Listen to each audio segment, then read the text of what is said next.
yang namanya membangun sistem informasi itu tetap ya, kita harus mengikuti bisnis proses atau alur kerja dari perusahaan yang bakalan kita buat sistem informasinya.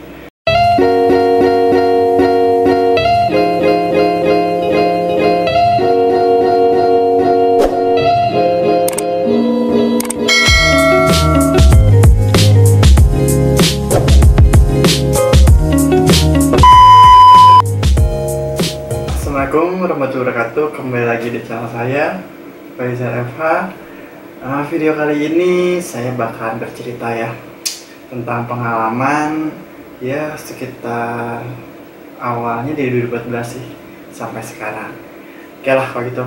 Jadi sebelum masuk ke video saya, jangan lupa subscribe ya channel saya, tekan tombol merahnya, jangan lupa juga loncengnya jadi biar tahu kalau misalkan updatean video saya itu notifikasi akan muncul di handphone kalian. Oke? Jangan lupa like dan share juga. Oke? Kita langsung aja. Jadi di sini saya hanya share pengalaman menjadi seorang sistem analis itu seperti apa sih. Walaupun pengertian dari sistem analis itu banyak banget ya dan luas, dan tahapan-tahapan atau jabatan-jabatan sistem analis itu banyak. Sistem analis junior atau senior dan lain-lain itu banyak sekali. Nah, di sini saya hanya berbicara pengalaman saja, dikarenakan saya tuh kan sambil marketing juga ya, marketing sistem. Nah, dan marketing itu harus paham yang namanya sistem informasi. Berarti otomatis kita harus paham juga tentang sistem informasi. Makanya disebutnya sistem analis, dikarenakan dari awal kita ngelobi seorang customer itu kita harus paham, dikarenakan kita meyakinkan customer ya. Sistem informasi itu menurut saya emang bagi orang awam ya, apa sih sistem informasi, dan kalau kita menawarkan sesuatu ke customer yang namanya sistem informasi itu ya blank dan bentuknya juga nggak ada gitu kan. Nah, di sini pengalaman saya di 2014 ya, membangun sebuah sistem informasi di beberapa perusahaan, dan kemarin juga mungkin teman-teman udah ngelihat webinar ya, seminar nasional saya sempat menjadi pembicara juga. Nah, di situ mungkin teman-teman yang udah lihat ya, ini udah lihat aja ya, kalau yang belum lihat gak masalah. Di situ saya ada beberapa perusahaan. Jadi dari 2014 itu saya hanya ya itu mungkin sama jari perusahaan-perusahaan yang saya bangun dengan tim saya. Jadi di sini saya bekerja dengan tim. Nantilah mungkin ngobrol-ngobrolnya sama tim ada video berikutnya. Nah, jadi membangun sebuah sistem informasi, kenapa sih kok hanya sedikit? Pasti pertanyaannya, kenapa sih kok membangun sistem dari 2014 hanya beberapa perusahaan, sedangkan perusahaan-perusahaan bonafit yang sudah besar gitu kan, sampai udah banyak lah ininya. Nah, kita lihat lagi yang namanya sebuah perusahaan gitu, atau sebuah kantor atau apalah itu, termasuk juga dunia pendidikan, semua itu memiliki bisnis proses tersendiri.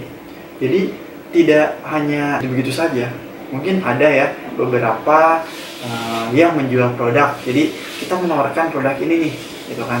Nah, terus harus digunakan atau gimana? Enggak.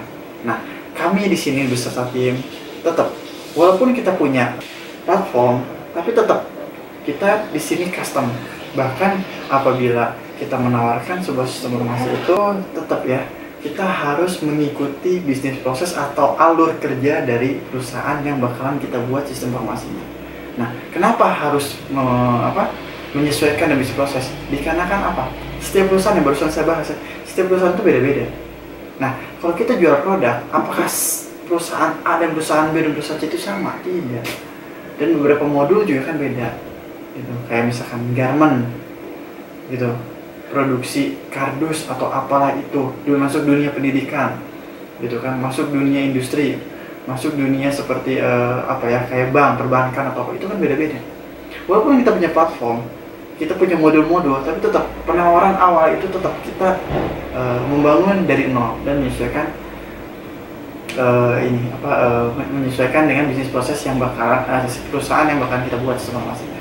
Nah, metode yang kami pakai selama ini, oke lah, waktu dulu kita pertama membangun sebuah tim dan ada teman saya timnya gitu kan. Dulu kita awal membangun sebuah sistem informasi itu di PT Sekar Arum Jaya, maaf saya sebutin, mungkin nanti kita bakalan ngobrol dengan ownernya langsung. Dan kita bisa dewasa dan bisa seperti ini tuh karena beliau. Kita tahu segala-galanya karena beliau. Jadi waktu pertama ketemu dengan owner itu dan owner itu mempercayakan membangun sistem informasi kepada kami, nah kita banyak belajar di situ, banyak mengembangkan ilmu juga, banyak sharing ilmu juga. Nah, dan membangun sistem informasi itu ternyata tidak mudah, ya kan? Jadi ada dua kemungkinan. Kita bangun sesuai dengan bisnis proses perusahaan itu. Nah, tiba-tiba SDM-nya tidak memungkinkan atau mungkin masih minim ilmu gitu kan untuk komputer, mungkin bisa saja tidak berjalan. Dan SDM-nya udah oke, udah mumpuni, tapi sistemnya tidak berjalan atau tidak sesuai dengan bisnis proses, sama tidak akan berjalan juga.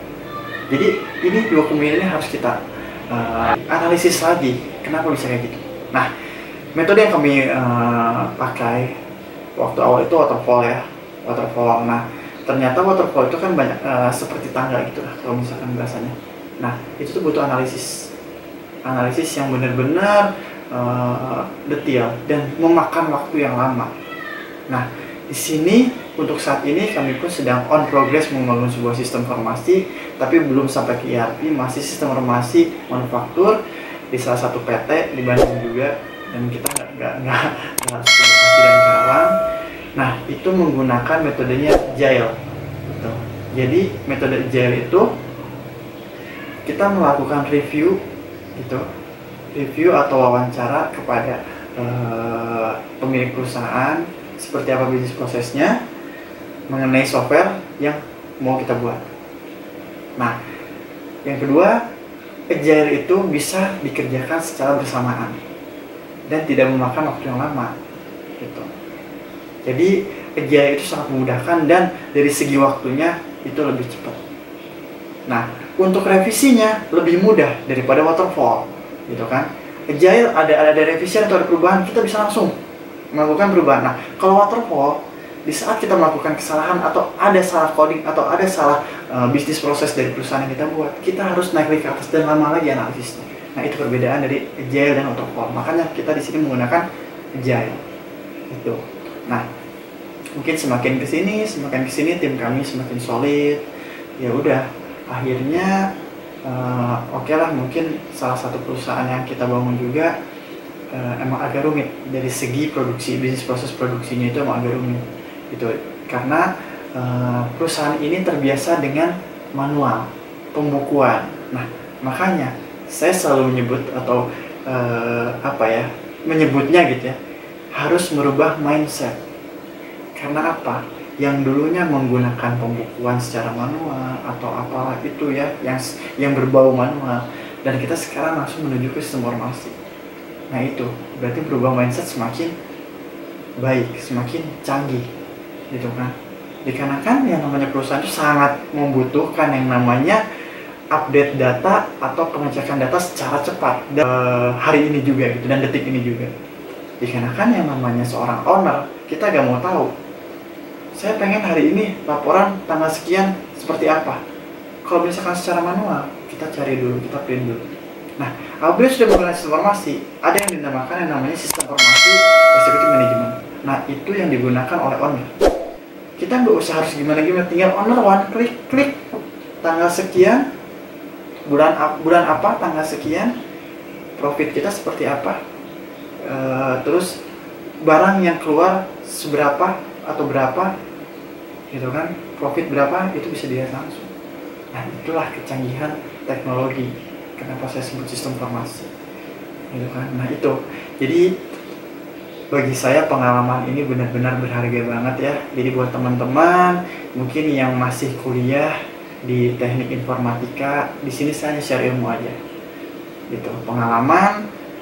Jadi di saat kalian masuk ke dunia kerja menjadi programmer, oh seperti ini gitu. Jadi antara sistem analis dan programmer itu benar-benar harus bersahabat ya, bahasanya harus bersahabat. Karena kan apabila sistem analisnya tidak menguasai atau tidak teliti untuk wawancara atau menanyakan sebuah bisnis proses perusahaan itu, entar dampaknya ke programmer. Bisa programmer membuat ada kesalahan yang disalahkan siapa? Sistem analis.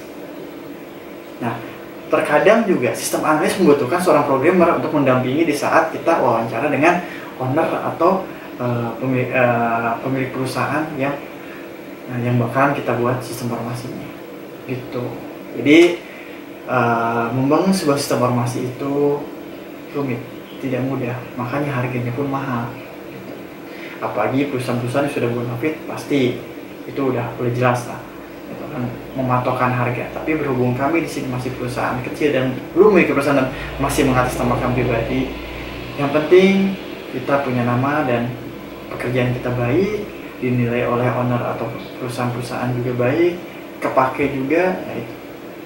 Soalnya semakin kesini teknologi semakin canggih, jadi kita harus update terus ya. Buat teman-teman para mahasiswa atau mungkin yang sudah terjun di dunia programmer atau di dunia IT, ya mungkin sama mengalami seperti saya juga gitu. Oke. Ya sementara video saya segitu dulu. Jadi kalau saya tarik kesimpulan tentang apa video apa yang saya bahas ini, keterkaitannya ya seperti inilah.